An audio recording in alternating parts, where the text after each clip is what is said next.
There we go. Hello, everybody, and welcome. My name is Toby Corliu. I am the Director of Enrollment Management and Strategic Initiatives for the MSC program. And happy to see you all today. Thanks for joining.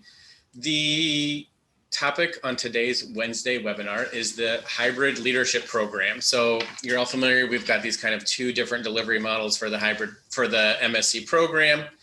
And today we have three, I'll call them distinguished alumni, going to talk to us about their experience as students in the hybrid program, and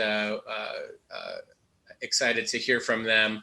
If at any time anybody has any questions that they would like the alumni to answer for us to pose to them, please go ahead and enter those in the chat, and we'll try to keep up with those as we go, and also leave some time at the end.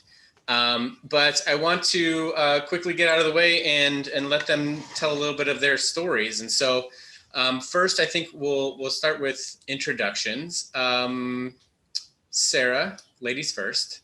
Do you mind telling us a little bit about what you're currently doing professionally, and then jump back, and this will be for Michael and Nathan as well, and tell us a little bit about what was happening in your world when you were thinking about going back to grad school.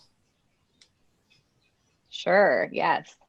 So hi, I'm Sarah Cafasso. I'm a communications manager for a nonprofit environmental organization. We're based at Stanford University here in the Bay Area. So I basically direct all internal and external comms for our wild bunch of scientists and researchers, which we normally in everyday life have work kind of happening around the world. And during the pandemic, we've obviously switched to virtual like everyone else, but we've still have ongoing stuff happening in projects from the Amazon to China to the Bay Area here. Going back in time and thinking about where I was when I decided or was thinking about grad school, it was not long before I actually started the program. I was a late applicant. I think I applied like maybe a month or two, like a month maybe before like flying to Chicago for the first in-person session that we had. And I had been thinking about the MSc or doing a master's program for a really long time, but I just didn't know how I was going to fit it into my schedule, because I knew that I didn't want to stop working. I wanted to stick on the career path that I was going. I didn't want to make any sort of pauses. And so I was just kind of skeptical about how I'd be able to fit something like that in.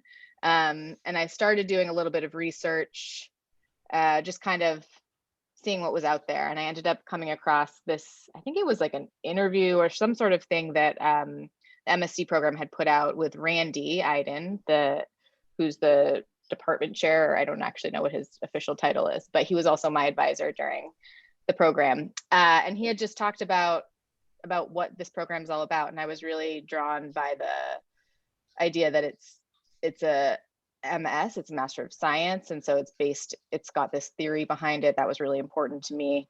And I just kind of took a leap and applied. And that was only, it doesn't feel that long ago that happened. It wasn't, right? I mean, if it's a year and a half ago, not too long at all. Michael, you're up. What are you doing these days?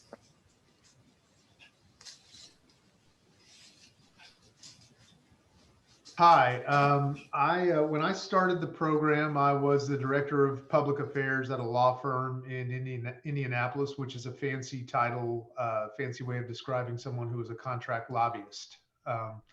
And that's what I was, and that continues to be how I pay bills. So when I was thinking about going back to graduate school at the ripe old age of 50. I was a lot like Sarah. I was not in a spot where it made any sense for me to pause my career and travel somewhere, or do a sabbatical or anything like that, or interrupt my career, mainly because I didn't know how long I wanted to continue doing what I'm doing right now. And so there were a lot of things that the MSC was going to provide me opportunity wise. And one of the things I was interested in doing was teaching. And so about, I don't know, about a month after I applied to the program, I got offered just out of nowhere the opportunity to be an adjunct professor at my alma mater, which is Indiana University. And just because I can go teach about government, because that's what I've done my entire career. And so I got to be a new adjunct professor. At the same time, I got to go through the MSc program, which was designed to help me find a way to learn how to teach. So all those things happened all at once for me. So it made this 50-year-old feel like he was about 15, going through puberty again, feeling off balance for a good solid year. And that has continued. I'm a much better teacher this second year than I was the first year. That's for sure. But I didn't know what I wanted to do, and teaching is definitely part of what I want to do. But the one thing that I was hoping for was to gain some clarity on where I wanted to go with the last third of my professional life. And it's given me that. I learned a lot of things I wasn't planning on learning. Lots of things I didn't sign up for. That if you come, you will learn a lot of things that you didn't ask to learn, but you feel better because you did. And so the MSc program, it all does tend to harmonize. I look back at it in fragments, but it all tends to be, Toby asked us to think about what our favorite course was, and I don't even really think of them in terms of courses anymore. It all seemed to be all one, harmonious blob that we got to experience. People ask me what I learned, and that's tough to answer in a sentence or a paragraph, but there's so much there. I've had people describe the MSc program as an MBA program without the math or without the numbers.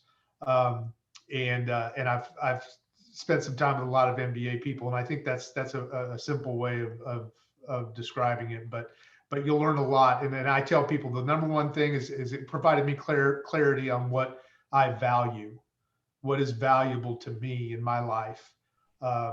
Amy Hallenstein will tell you that it feels like a year's worth of therapy. And in that regard, it's absolutely true that it did provide clarity on what I think is important to me and what I think should be important to everybody.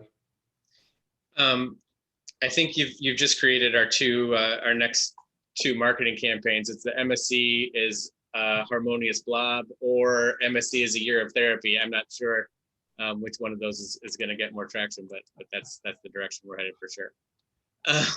Thanks, Michael. I appreciate it. And we're going to unpack more of that, learning things that you didn't sign up to learn here in a minute. So keep thinking on that. Hi, Nate. Thanks for joining us today.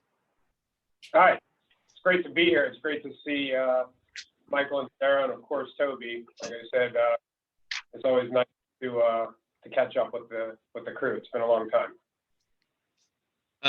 Tell us a little bit about what you're doing professionally and kind of what was happening in your life when you decided to come back to school. Yeah, so I would say, and I don't know if this will be sort of the reality of different cohorts, but amongst our cohort, I would say I came from a bit of a different background, and my professional endeavors were different than what I think most of my cohort mates do on a day-to-day basis, and the ability to apply comms. And I think after going through this program, we all recognize that the skills and the ideas and the concepts that we've learned in the program traverse all aspects of life and all industries and everything else. I work in financial services.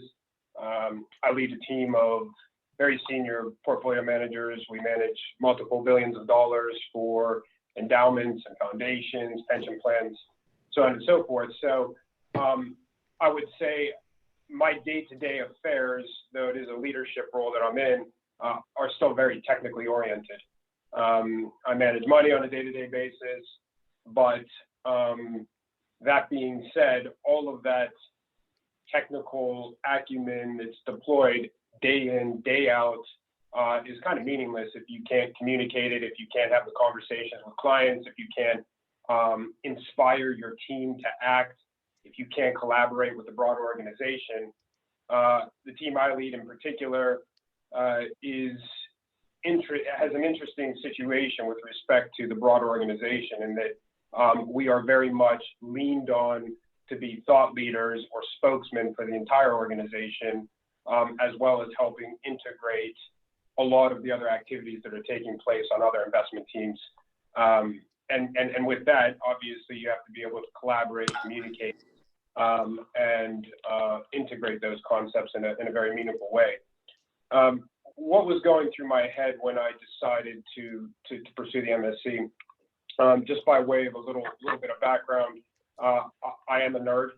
I'm cool with that. I accept that. I had 2 other master's degrees before I decided to look into the MSc. I have a Master of Science in Stats. So the numbers stuff that Michael was saying doesn't exist in the MSc, and I can vouch for that. You guys don't have to know a whole lot of deep statistics to get through this program. And I have an MBA from University of Chicago. So as again, Michael said, he's dealt with some MBAs there. I got to see firsthand the sort of nerdy numbers approach that I take to a variety of activities. And what went through my head was, I've spent not only, I guess, my adult life educating myself and doing the higher education and the sort of advanced degrees in technical disciplines. I wanted to really explore the softer elements of life. I wanted to take myself out of my comfort zone. I wanted to challenge myself in a way that wasn't just tacking on additional technical prowess. And when I spoke with Toby before joining the program, it was very clear to me that the way this program was structured, being the nerd that I am, I want those foundational concepts. To Sarah's point, it is an MSc, it is a Master of Science. I want those foundational concepts. I want to understand the underpinnings of why people interact the way they do, the incentives, the approach, the how do you build a team that's going to excel? How do you measure? What are the metrics of collaboration? These are all very intriguing ideas and concepts to me. And the way that this program was structured, as I spoke to Toby, was it does have that foundational basis to it. That was attractive, but it's also super pragmatic. I mean, ultimately, it's about practice. It's about applying those foundational concepts. And not only is it pragmatic, I wasn't looking to change jobs. I wasn't looking to change to a new firm. I wasn't looking to change careers. I love what I do.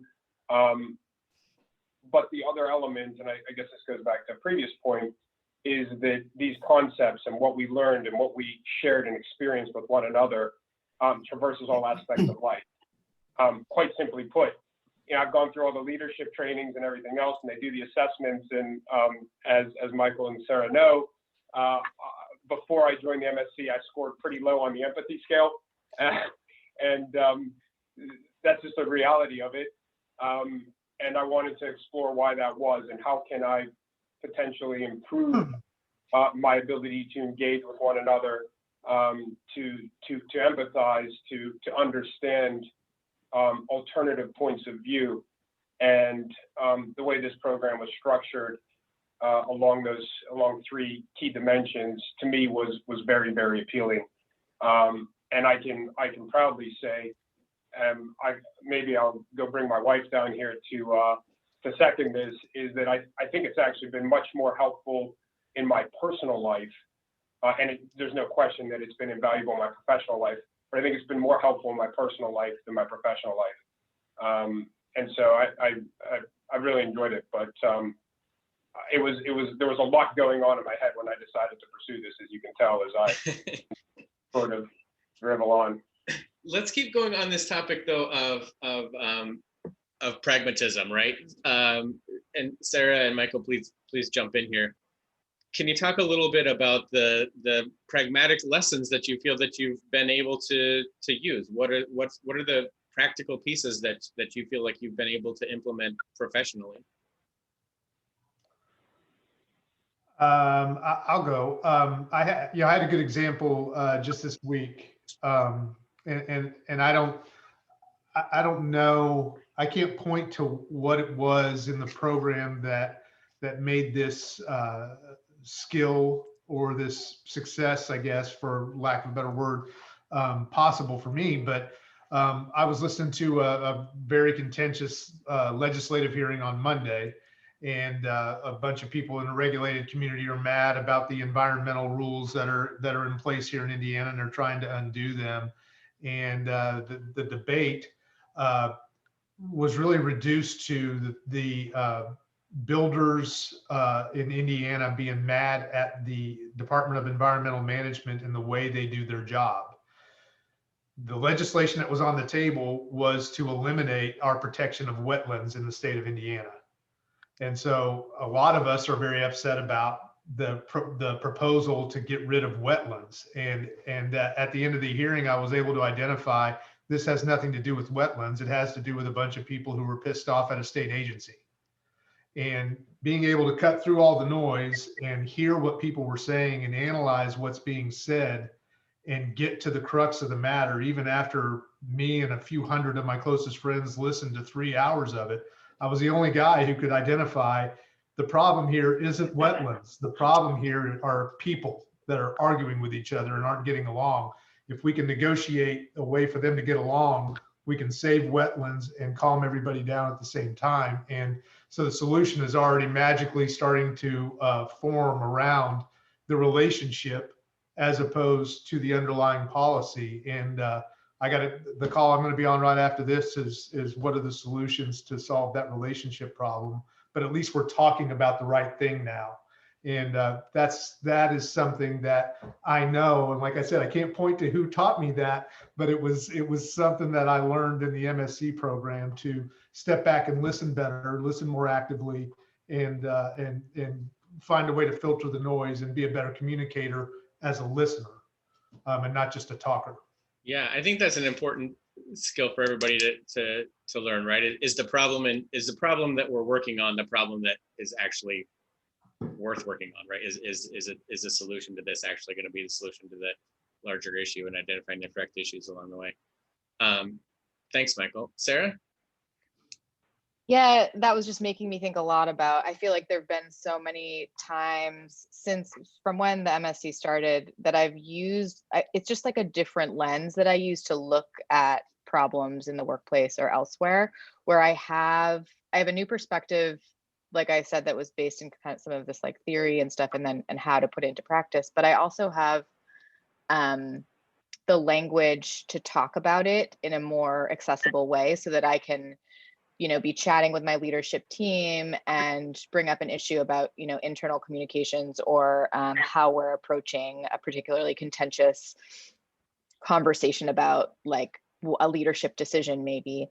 And I have the language to talk about like what a dialogic discussion is, what a two-way communication is between leadership and staff. And I feel like there have been so many small examples of that I've already implemented, I'm just kind of pulling it out of my pocket because we've laid that groundwork.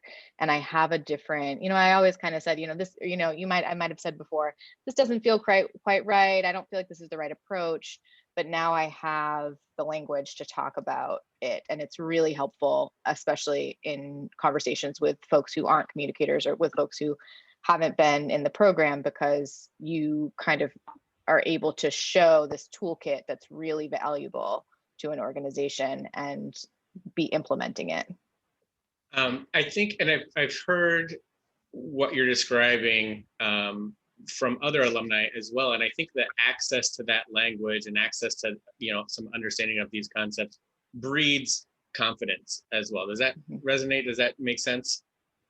Definitely. Yeah. And I think it also, it breeds confidence within yourself, but it also, you kind of can fall back on this fact, like I am a professional in this thing. I have a degree in communication, and that gives me weight also when I'm talking as an expert about these particular things. Appreciate that. Anything to add, Nate? Yeah, I mean, just picking up on that point about confidence, another way I would characterize the synthesizing just this toolkit that we developed by going through this program is an element of calmness. When you're in these situations, being present in these complex situations. I just recently had to restructure and reassemble a team virtually in this environment in a 2,000-person organization. That's not easy. You've got the complexity to deal with. You've got the communications element to deal with. You've got a lot of pressures, competing objectives, ambiguities, and much to Michael's point about diagnosing the problem and thinking through how to articulate it and ultimately attempt to solve these things or provide some deeper understanding of what the problem is or the potential solution, and bringing people together on that journey and delivering on that. Doing that with an element of presence and calmness, which I don't think I had before. I'm an intense guy, very, very intense. And that, I think, has been one of the biggest benefits and takeaways from me, and I think has been noticed amongst the organization, particularly if you lead people. They look to a leader that can stand up, remain calm in the face of adversity, bring others along, wear that stuff on their shoulders, and push forward. And that confidence breeds the calmness. So it's not, I completely agree with everybody, but I just wanted to add that little element to it because it's been really important in my development. That's great. Thank you, everybody. I want to change gears a little bit and talk about the actual experience of the program, right? So it's a part-time program designed for experienced working professionals. And everybody has this kind of family, friends, social life bucket, and you've got a big work bucket and sometimes multiple of both. And now you're adding this big school bucket to your world. Talk to us a little bit about time management in general in the program. How'd you do it? Mike, you talked about adding a new job 1 month into the program, which wasn't necessarily something you even anticipated. What's a week in the life of an MSC student look like? Anybody? I remember being on one of these calls before I entered the program, and I can remember someone on that call talking about how they would be doing the reading on the train or in the cab or on the bus, or when they were in the commute, or if they had a break from work, they took their time instead of browsing Twitter or catching up on a Netflix series. They replaced all of that. And one of our classmates, Chris McClave, was talking about this after we got done. He said, "What am I supposed to do with my time now? Am I supposed to go back to watching Netflix every night?" That's the kind of stuff that got lost out of my life. There were a lot of Thursday night, Friday night social gatherings and weekend stuff that got sacrificed, to be honest with you. And I will be the first one to admit that I used the MSC program to get me out of a lot of that crap. And that's the way, by the time the program was ending, that was the thing that I really didn't want to lose, because there wasn't a class that we took that I wasn't interested in. It wasn't like, oh, I don't want to do this, design class or the dialogue class. I don't want to do that. And they were all interesting. They were all engaging, and they were all so fast paced that there wasn't a bunch of time to sit around and decide whether or not you had time for it. You just sort of did it. And the things that I lost, I mean, my job, I did great at my job. I did great at my second job. But the Netflix is what got lost. The mindless scrolling on Twitter got lost. And the time management problem wasn't a problem all that much by the time we got to the last few months of the program. It was just, it fit into my daily life. And I can't even tell you how many books I've read since school ended. I never used to read books, and now I'm this prolific reader because I don't know how to fill my brain anymore. So So the transition was not hard for me. It really wasn't. I thought it was going to be tough, and my wife would complain when I was focused on that instead of something else, but it wasn't a challenge for me. I enjoyed every minute of it, really. Yeah, I agree. I feel like you kind of, once you get into the groove of it, you find the time is there, and that's how you just use it differently. For me, I had, I would have like a day of the week. Usually we would have a bunch of readings. And so I would focus on doing the readings for one night or something. And then I would do most of my homework assignments, whatever they might be, on Sundays. Typically, I would just kind of set aside most of the day to get that done and feel accomplished when I did that. The other thing though, is that the professors are all really flexible when it comes to, they understand we're working professionals. We have lives, we have families, we have full-time jobs. And so it's easy to work with them if something particularly hard comes up. I was a bridesmaid in my best friend's wedding in Australia, like 2 months into the program. And of course I had agreed to this far before I even decided to join or to be in the MSC. And I was really stressed out about it, because I was like, how am I going to manage this workload of papers? It was right at the end of our first course, and I had a final paper due. And I wrote it on the plane home. Basically, you just find the time to do it. And I had talked to the professor, and I said, it was Michelle, and I just said, this is my situation. I'm in Australia. I'm getting everything done, but I just want to let you know. I think I actually did turn it in a day late. I asked her if I could have a day extension, and she said, no problem, it's fine, because I was flying back the day that it was actually due. So it is, yeah, I didn't sleep and like drink Bloody Marys on the plane. I just wrote my term paper instead. I think if you turn it in from Australia, it's actually 2 days late, Sarah. I don't know if that was. Oh, well, no, I turned it in once I arrived here. So we were all okay. Nate, I know you've a young family. How did you manage? Yeah, I mean, I'll echo a lot of what Michael and Sarah said. You definitely find the time, and along the lines of this concept of flexibility, I would just add support. You guys won't be alone. I mean, our cohort was tight. You have support. You have support from the profs. You have support from administration, and most importantly, you have support from your classmates, and that goes a long way. Just sort of comparing that to prior grad experiences where a lot of the time it was much more of a competitive environment versus a collaborative environment. And that support is about wanting all of you to succeed together. That goes a long way. I really can't say enough about it. What's that look like? What's that look like in an online program, right? I think we've all learned a lot in the last 9 months about virtual interactions, but in general, what is, I think that there's this, or potentially has been, a stigma against online education, and that you're in a vacuum or in a bubble and not interacting with other people. How did that support look? Yeah, I mean, I don't think we felt that at all. The in-residence and the kickoff of the in-residence, and I'm not sure how that's going to evolve with the COVID background and everything else.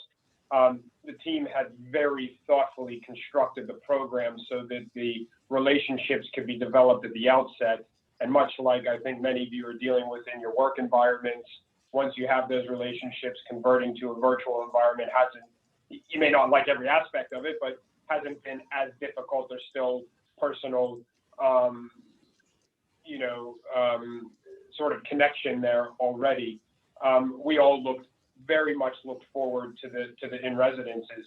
We had, the WhatsApp chat that was, I know I was a bit absent in that, but I mean, this thing went off nonstop. I mean, everybody, sending jokes to one another, helping out with whatever the case is. It was anything and everything. That support system is real. You can't just make that up. So yeah, I get it. Technology and I think the sort of concept of online learning being a bit disjoint from what we all experience in the traditional academic setting. I think you actually have it in spades the way this program was set up, because it was that delicate balance between interacting with the professors who were accessible even outside the in-residence. You send an email, you get the response, they're willing to take the time, have the conversations, get on the phone. I actually found that, you know, my B school was a full-time program at Chicago. It was actually a lot less accessible. You may have been there physically, but maybe not necessarily the same level of interaction that I think we were able to achieve here. That being said, I also think, given the environment of the last year, the stigma associated with anything distance-based has to be gone.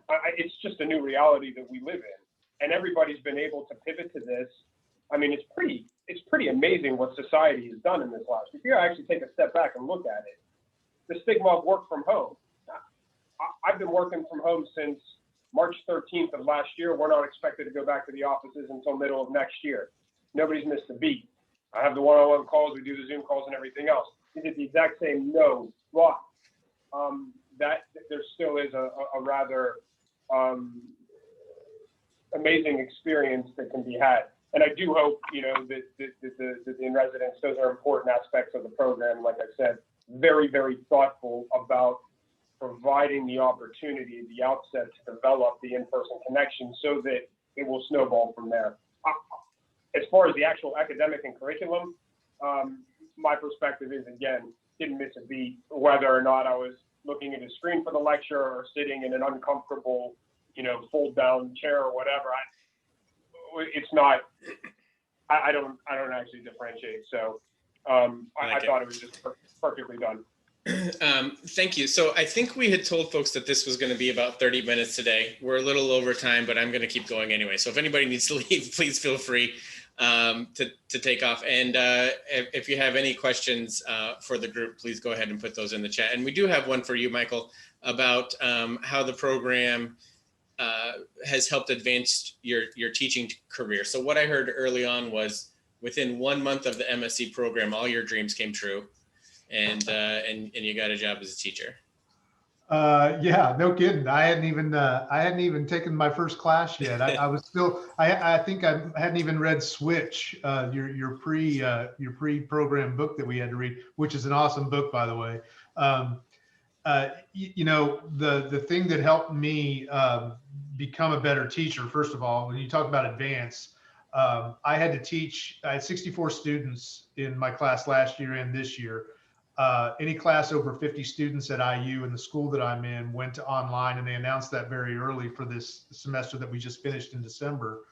And so I taught online, and I'm a lobbyist, and I speak a lot publicly, and I pace when I do all kinds of things that Jason DeSanto tells me to stop doing when I'm presenting. And I had to become, you know, what Nate's talking about. I had to learn how to teach online, and you would have the professors at IU, you would have thought that they were told to start teaching all their classes in Latin.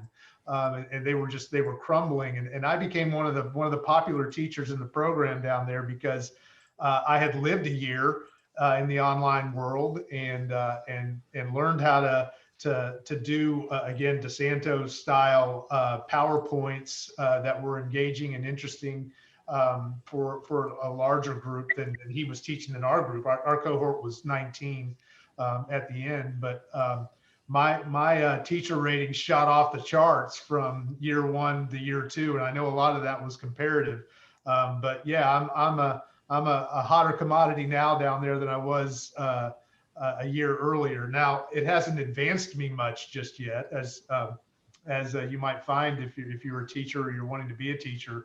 That's sort of a slow payback system there.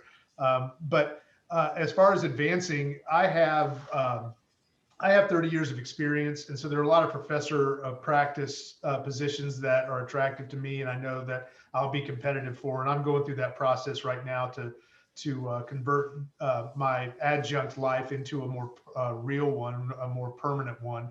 But having Northwestern on your resume and having the degree be a communications degree, I think that so far the feedback that I'm getting is that, well, we know you can deliver a class. I mean, they're not asking whether or not I can teach. That's not really the question anymore. And I think that I can vouch for the 18 other members of our cohort that I would not. I mean, we can all deliver messages now. I'm not sure any of us were all that bad at it before, but we're certainly a lot better at it now than we were a year and a half ago. And so that part of it I know is attractive to the programs that I'm applying to. But if you ask the 64 students that I had this year, a good solid half of them would say I was a good professor and that they would take another class from me. That probably wasn't the case the year before. I was the guy that was having to wake people up and try to find some ways to make them care at all. But yeah, it was a no-brainer. I'm so much more. I can present so much better just in all of my platforms now than I could before, and a lot of that's DeSanto, but more of it is just about the entire program and two-way and dialogic approaches and all of those things have just made me a better communicator. I have two things I want to cover briefly before we finish. Sarah, a question that I get a lot from people thinking about the program has to do with just, can you make tangible what the classwork is, right? They say, am I tuning in to listen to 3-hour lectures? Am I only writing papers? Are there a lot of exams? What's the actual work of the program? Is there such a thing as a cookie cutter type assignment? What do you think? Yeah, sure. So it depends a little bit depending on what course you're in going throughout the year. Some professors have a more, as we got further into the year, we did a lot more. Well, we also transitioned into the pandemic. And so we did a lot more like Zoom discussions and things like that. But a lot of them are short lectures that you watch that are pre-recorded. So everything's pre-recorded for the most part. You can watch it on your own term. That's why it's asynchronous, on your own time, and it's asynchronous, which is great. I watched things when I was prepping dinner or, folding laundry. I'd be watching a lecture in the background. And then there'll be discussion posts. So there'll be readings and then discussion posts that you post, and your classmates comment on them and you comment on your classmates. There's usually maybe one post or something, and you have to comment on a few. And then there will usually be a few larger assignments for each course. So they could be papers like the paper that I mentioned for the end of Michelle's course, little shorter discussions for like the design class. There's a lot of design element type things, creating infographics and things like that. But it depends a little bit. It's usually specific to the course when you get down to those things. But so it's a few big projects, a lot of discussion questions, sometimes a small group. Am I missing anything, Nate, Michael? No, the only other thing I'd say is it is exam-like. I wouldn't approach this program or think of it as go in, listen to it. The traditional model for educators is go in, listen to a lecture, take notes, come back in 4 weeks, regurgitate on an exam, get a letter grade, and try and maximize said group of letter grades. I would not recommend approaching this is a real life with applicable skills, and the curriculum matches that. So it's not about regurgitation. It's not about multiple choice exams. It is application, and typically application doesn't involve memorizing and regurgitating. It involves synthesizing and being able to express properly. So there is writing, there are engaging assignments and group work, much more so than you'll have just the sort of exam. It is still testing your knowledge base. It is still testing whether or not you're able to apply what you learned. But I wouldn't think of it in that, and that has nothing to do with the format of the program, meaning online versus if you were doing the Saturday morning class or anything else. That's not what that's about. It is the thoughtfulness with which the team has constructed the curriculum to make it most useful in the real world. And for me, that was the pull. And it's actually very refreshing from an academic standpoint. You also learn quite a bit from your peers as you're engaging in those discussions, almost just as much as the professors. Terrific. Thank you all. I want to end with advice from you. Is there anything that you wish you'd known before you started the program? Now, here's I don't know, I heard this quote kind of attributed to Woodrow Wilson and Winston Churchill, so who knows if it's real. And they said, if you want me to give a 2-hour speech, I can start right now. If you want me to give a 2-minute speech, I need days to prepare. But you each have 90 seconds to give advice to anybody thinking about starting the program. What do you wish you'd known? Nate, go ahead. I love being put on the spot. I'm going to waste my 90 seconds by talking about nothingness. No, I don't know that this is so much advice, but let me just say there was a point where I was sitting in all of your seats listening to someone pitch me. I'm not going to pitch you. I'm not going to, I will say trust in this team. Trust. I'm a cynic by nature. I just don't believe anybody. I'm a pessimist. I'm a cynic, whatever. Came to this program to switch that. Yeah. And again, I don't know if you want to position this as advice, but trust in what we're saying. This was a life-altering experience for me personally. I only speak for myself. I can't, reflecting back on how I was pitched, and I said, yeah, whatever, it's just another program. It'll be great on my resume. I can say it far surpassed what the virtues that they were trying to establish. It far surpassed those expectations, in my opinion. So just trust in that. That's the only piece of advice I can give you. Thank you. Michael, Sarah, either one. I'll go. In retrospect, the anxiety that came from all the pressure and stressors of doing all of the stuff of your daily life and a program that you expected to be as transformational as Nate described, all the stress and anxiety that came from that came from me. It was pressure and unnecessary worry that I wish I could have all of that energy back, because every time I missed, was ambushed by an assignment because I didn't read the syllabus more clearly or put pressure on myself, like the pressure Sarah was under with her Australia trip. The program is designed to not, and the program doesn't create that stress. And so embrace every part of it, and you'll talk about it like Nate does, like Sarah and I do after that. And the one thing that I would take back would be the unnecessary stress I put on myself, treating it like some sort of traditional assignment and project or academic experience. It's not that. It's something to celebrate from the time you start until the day you die. And if I had that attitude when I started, I would have enjoyed it a little bit more. Not a lot more, because I enjoyed it pretty much, but a little bit more. Yeah, I think for me, it's the first thing is like, you will get it done. It will all get done. There's a point in the program where you're like starting your capstone and there's tons of stuff on your checklist and all the boxes are unchecked. And you're just like, how am I possibly going to get this all done? I have no idea. It will get done.